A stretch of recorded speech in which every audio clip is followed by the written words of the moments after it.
কি বলবো, আসলে বলার কোনো ভাষা নাই। অনেকগুলা মুরগা অনেক শখ করে পালতাম। হ্যাঁ, তো মুরগাগুলো অনেক কষ্ট করে বড় করছি। হঠাৎ করে কি এক ভাইরাস আসলো, আসলে খালি করে দিয়ে যেতেছে। মানে রাত্রে ভালো ভালো খাবার খাই, খাওয়া দাওয়া করে যায় রাই ঘাস, সকালে উঠে 2-3টা প্রত্যেকদিন হয়ে যায়। আজকে এই দেখেন এখানে একটা লাতাম, এইগুলো একবারে ছোট ছোট বাচ্চা আনছিলাম, একবারে 3-4 দিনের বাচ্চা এরকম আনছিলাম। মানে অনেক শখ করে এগুলা রাখছিলাম। এই দেখেন, এটাই একবারে ভালো সুস্থ, কোনো রোগ নেই, কিচ্ছু নেই। হঠাৎ করে একটা মানে কি হয়, চাষ করে মারি, কোনো ওষুধ কাজ করতেছে না, কোনো কিছু কাজ করে না। এই দেখেন, এইটা চলে গেছে।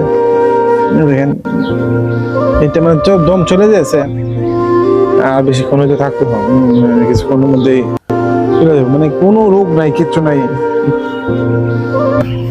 তো কষ্ট করে পাইলা, আসলে অনেক শখ করে পালছিলাম। আমার নিজের শরীরে আসলে অত বেশি সুস্থ না, তারপরে এগুলার অনেক কষ্ট করে রাইখা সেটা এরকম চোখের সামনে চলে যায়। মানে কাছে যে একটা রোগ হয়েছে, 2-3 দিন টাইম পাইলাম, চেষ্টা করলাম, চেষ্টা করার কোনো সুযোগ নেই। সুস্থ থাকবো, এরকম সুস্থ থাকবো, এগুলো বাচ্চাই, এই সবগুলো একসাথে এরকম সুস্থ থাকবো। টাস করে হঠাৎ করে এরকম ভাবে চলে যাবে, কোনো কিচ্ছু মানে বুঝ জানো না যে মুরগা। যাই হোক, আল্লাহ যা করে ভালোর জন্য করে, মনে কষ্ট হয়ে লাভ নাই। 4 দিনে টোটাল মুরগা আপনার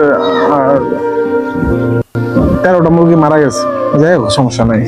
হ্যাঁ, এরকম আচ্ছা, এটা কিনে আনলাম মিশর থেকে, এরকম 2টা খাঁচা কিনেছে, আর বাসা রুমের মধ্যে আরো আছে। এটা হলো পুরানো খাঁচা, আর রুমের মধ্যে আছে, সবগুলা খালি আছে। এখন এই 2টা আছে, দোয়া করবেন এই 2টা যেন থাকে। আর কষ্টের জিনিস আসলে চলে গেলে, মন শখের জিনিস চলে গেলে আসলে মনটা অনেক খারাপ লাগে, যেটা বলার কোনো ভাষা নাই। যাই হোক, কষ্ট দেখে লাভ নেই।